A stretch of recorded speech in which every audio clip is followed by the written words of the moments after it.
Return type वाला जो function है ना वो कौन सा, ठीक है, रिटर्न टाइप वाला जो फंक्शन है। अब उसके लिए मैंने बता दिया इस क्लास के अंदर आप कहीं भी फंक्शन को डिक्लेयर कर सकते हैं। यहाँ अब मैं एक फंक्शन लिखने जा रहा हूँ जो कि रिटर्न टाइप का होगा, स्टैटिक, ठीक है, फंक्शन विद रिटर्न टाइप। तो उसको हमने किस तरह से कॉल करना है और किस चीज़ का ध्यान रखना है। मैंने लिखा जी पब्लिक, फॉर पब्लिक मेकिंग। इसी तरह मैंने लिखा उसको मल्टीप्लाई, मल्टीप्लाई मैंने उसका नाम दे दिया। और उसके बाद मैंने असल में ना वो जैसे इसकी सेटिंग की होती है ना कि, और ये देखो मल्टी सेटिंग इसकी है जैसे ऑटो मल्ट, चलो जी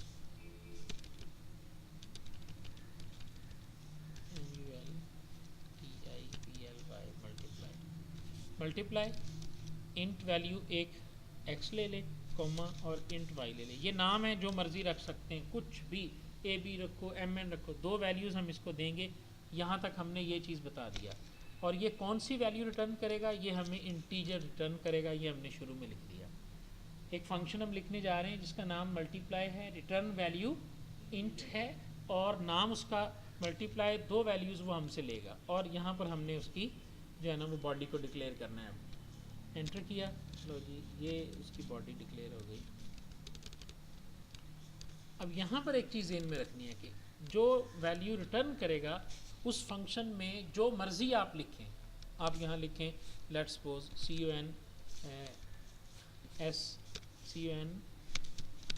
CONSOLE console dot right line, और एक मैं मैसेज शो करवा रहा हूँ, ठीक है, दिस इज़ मल्टीप्लाई।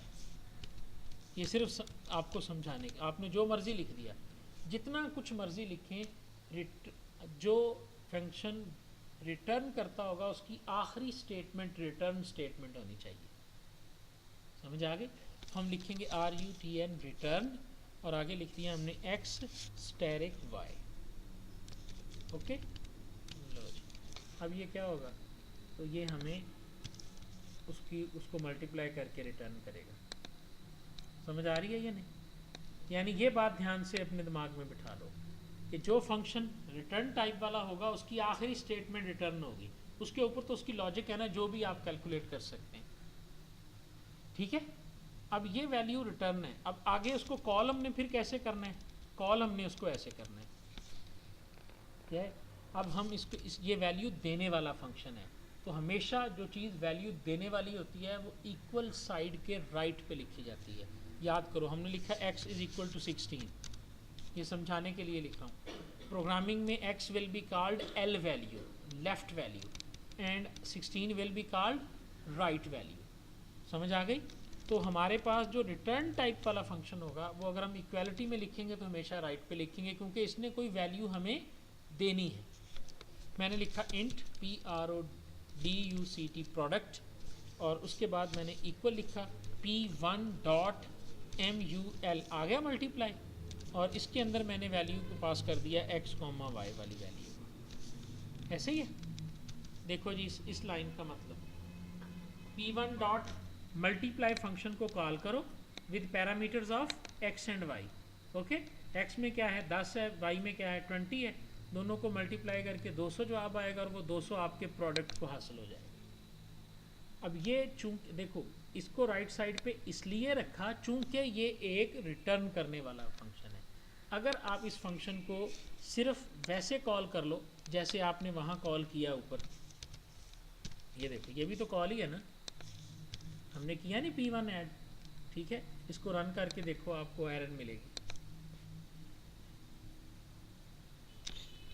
ये देखिए नहीं, नो नेम, और इसमें डिबग की एरर आ गई है, हैज़ एग्जिटेड कोड। ये कोड आपका वैसे ही जो है ना वो एरर के साथ जो है वो एग्जिट करके, डिबगिंग विदाउट डिबगिंग, ठीक है। दिस इज़ मल्टीप्लाई, ये लाइन चली है और उसके बाद जो है ना कोई रिज़ल्ट आपको नहीं मिला।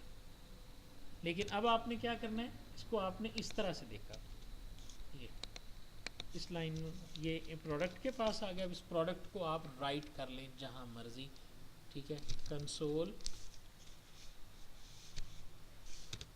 डॉट, हाँ जी ये शो करवा रहे हैं ना, ठीक है। अब इसमें PR प्रोडक्ट वाले को एंटर कर दें। तो ये देखें जी, अब आपके पास जो है ना ये वैल्यू हो जाएगी डन। इसको मैं स्टार्ट विदाउट डिबगिंग कर रहा हूँ, तो आप देखें जी 200 लिखा हुआ आ गया। This is multiply. ये कहाँ से आया? मल्टीप्लाई के फंक्शन से, क्योंकि उसमें हमने पहली लाइन लिखी थी 200, उसने वैल्यू रिटर्न की। ये 200 देखो ना कहाँ से प्रिंट हुआ है, ये तो प्रोडक्ट की वैल्यू है। हमने तो राइट एलन प्रोडक्ट को किया है ना, क्यों जी? इसका मतलब है ना कि उसने वैल्यू रिटर्न की है और वो वैल्यू प्रोडक्ट को मिली है, यही मतलब है ना। ये देखो प्रोडक्ट को हमने असाइन किया ना, प्रोडक्ट इक्वल P1 मल्टीप्लाई, तो ये पहचान है इसकी कि हमने इसको रिटर्न कर दिया। अच्छा, अगर आप इसको लिखो ज़रा, int sum sum is equal to P1 dot add. अब ज़रा इसको डिबग करके देखें, स्टार्ट डिबगिंग, तो ये एरर आ गई ना, और एरर मैसेज बड़ा पढ़ने वाला होगा। क्या लिखा हुआ है?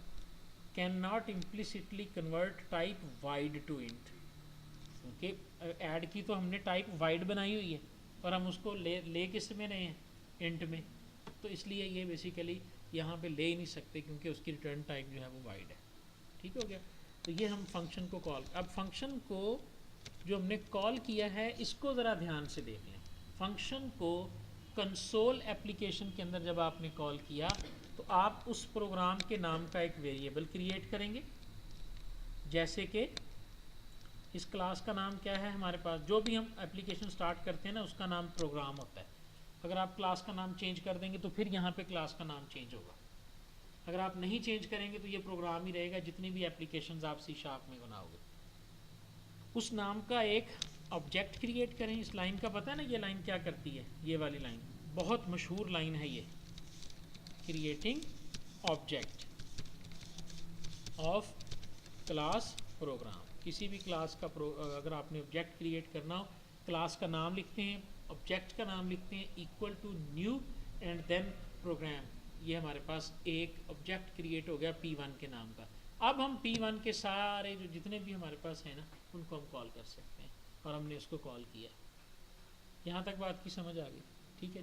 तो ये है हमारे पास कि हम एक कंसोल एप्लीकेशन में फंक्शन को डिक्लेयर कैसे करेंगे और उस फंक्शन से वैल्यू को रिटर्न करके अपने मेन वाले प्रोग्राम में हम उसको हासिल कैसे करेंगे। अगर ये हमारे पास एक से ज़्यादा क्लासेस होंगी कंसोल एप्लीकेशन में, जो कि नेक्स्ट टॉपिक है हमारा नेक्स्ट फेज़ का, उसमें हमने क्लासेस बनानी भी सीखनी है, फिर क्लासेस के दरमियान इंटरेक्शन भी सीखनी है।